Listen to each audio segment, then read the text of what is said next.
Cassandra. I am a CRNA student, so I'm going to be helping with your anesthesia today.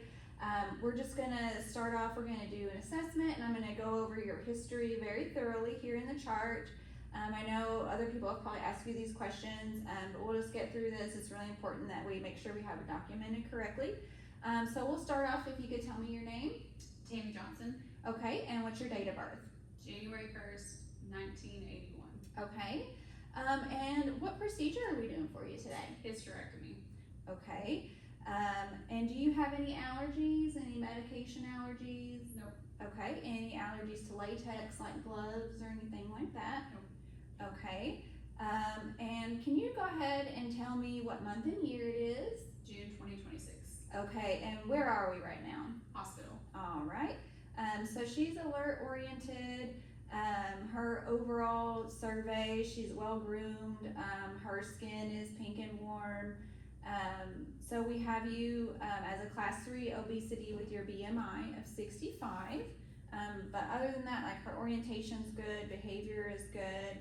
We've got you hooked up here to our monitor. It looks like your heart rhythm is a little bit irregular, so we'll talk about that a little bit. Blood pressure is 140/90. Your oxygen is 91%. Respirations are 24, and we took your temperature and it was 97.4. When's the last time you had anything to eat or drink? Yesterday. Okay, and then have you had surgery before? Yes. Okay, any problems with anesthesia that you know of?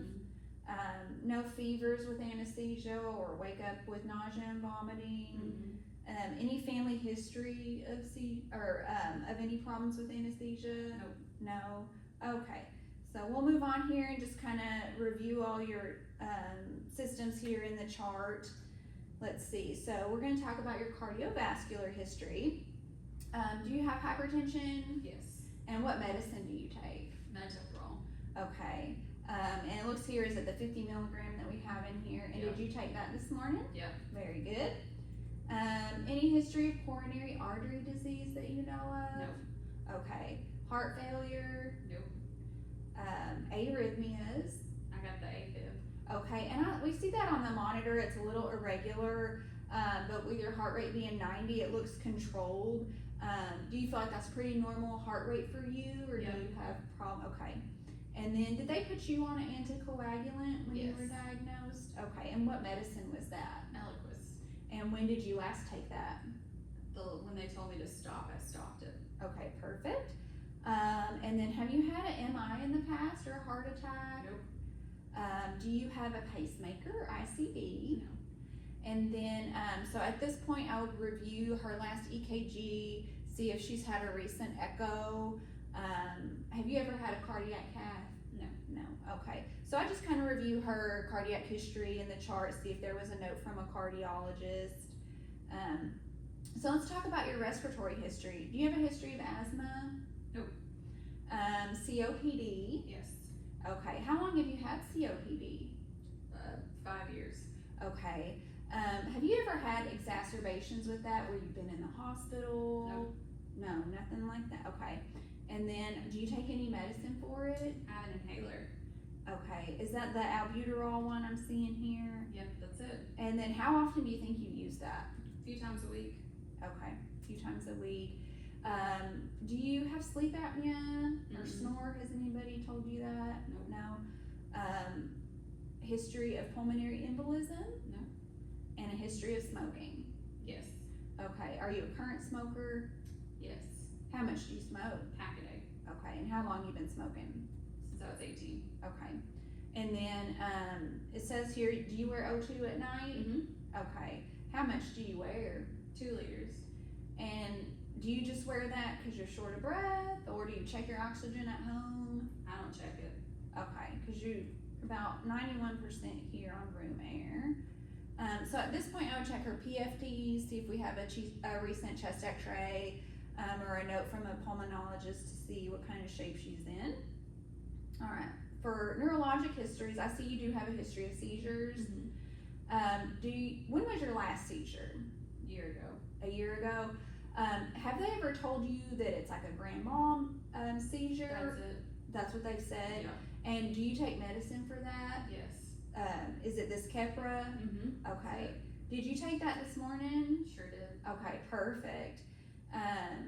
Any history of stroke No. or TIA? And then no cognitive impairment. She's alert and oriented. So I see in your chart that you have MS. Yes. And when were you diagnosed with that? 10 years ago. And has that affected you in your daily life? Does it make you weak, or do you get exacerbations from it that are scary? A little, not much. Not much exacerbations. And then, when was your last flare up? Last year. Last year. Okay. Seizure. And then you see a neurologist and they have you on some medicine for that. Okay. So I would review that and see what medicine she was taking for that. Anything else like anxiety or depression? Anxiety and depression. Okay. And do you take medicine for that? Yes. All right. What do you take for that? Preop. And did you take that this morning? Nope. No. Okay. And then, like on a normal day, are you able to walk to the mailbox, get around your house, and things like that without help, or do you need I use help? a walker. You use a walker. Mm-hmm. Okay. But you're able to feed yourself and swallow, okay? And okay. So do you have any chronic pain? I have back pain. Okay. Is it lower back Yeah. or okay? Lower back. What do you take for that? Just over the counter. Okay. And then what about numbness and tingling? Can you feel your fingers and toes? Yeah. And all, so you have full sensation there. And let's see. So we'll move on. Do you have any kidney disease? Nope. Liver disease? Mm-hmm. Hepatitis? Have you been told you have hepatitis? No. Okay, so we would check her CMP, liver kidney enzymes, check her hepatitis screen, check her potassium, and see what that looked like. Have you been told you're diabetic? Yes.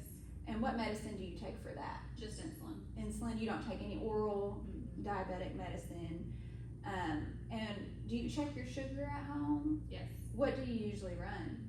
200. In the 200s, okay. And did you take your insulin this morning? No. No, okay. So we'll check your blood sugar before surgery, make sure that that looks good and address any issues with that. Do you have a history of thyroid disease? Yes. Okay, and you take Synthroid? Mm-hmm. Okay. Did you take that this morning? Yes. Okay.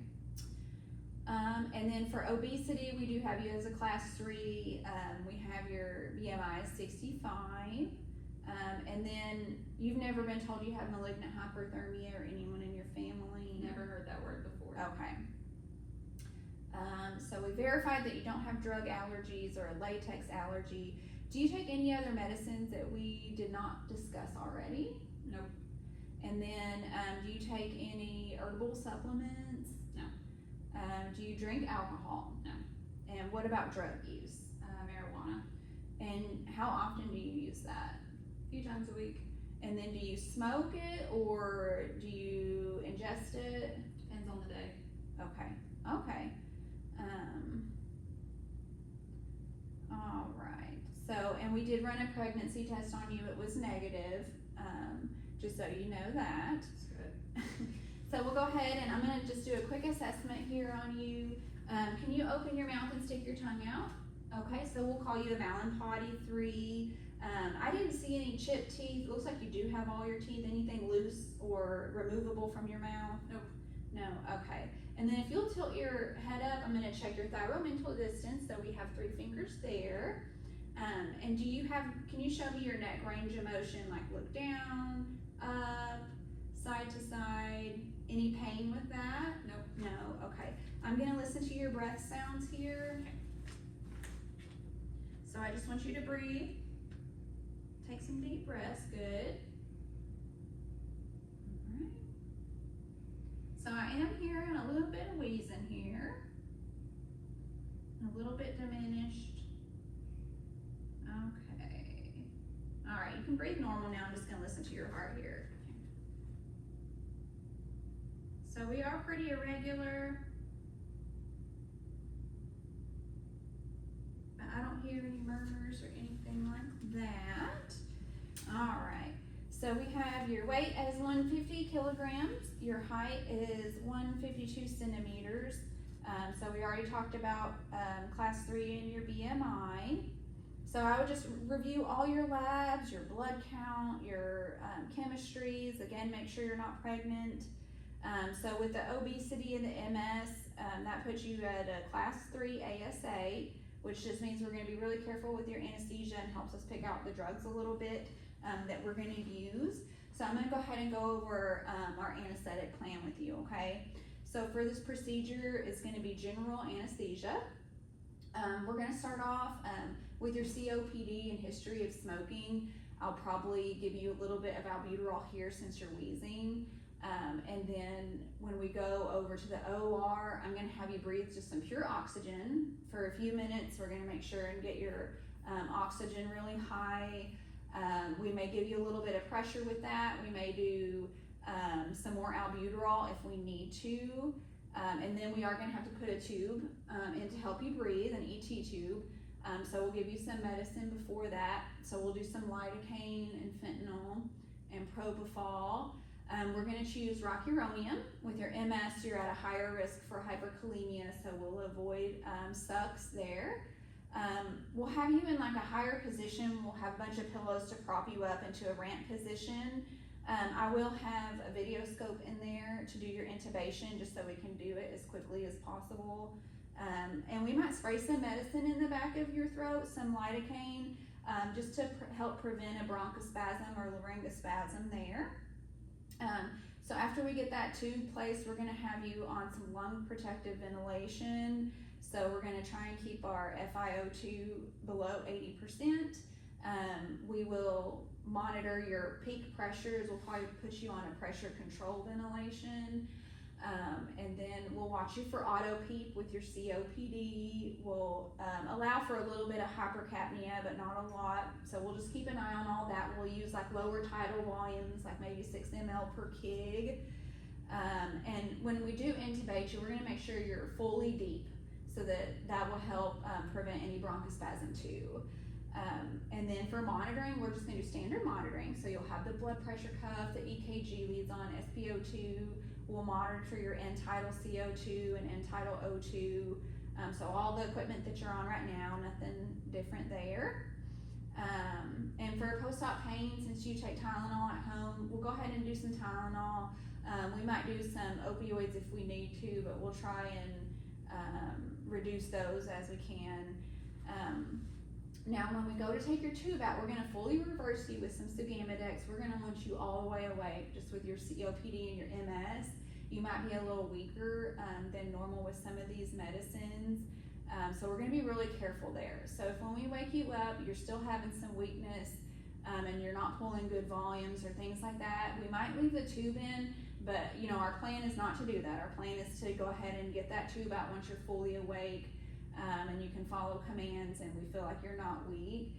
We might use a CPAP when we extubate you, which is just a mask that's gonna sit pretty tight on your face just to help keep your lungs nice and open and prevent any post-op problems. So that's gonna be our plan, but we'll just see how you do. We're gonna give you some post-op nausea and vomiting medicine. We're gonna make sure you're comfortable. Do you have any questions about your anesthesia? No. Okay, and has the physician been in and told you about the risks for your surgery? I see you've signed this consent already. Yeah. Okay, so we'll have you sign this consent for your anesthesia as well. And last question is, are you okay with blood products in case of emergency, like a blood transfusion? Mm-hmm. Okay, so if you don't have any questions, we probably will go ahead and give you a little bit of albuterol and then we'll get rolling here in just a few minutes, okay? Okay. All right, thank you. Thanks.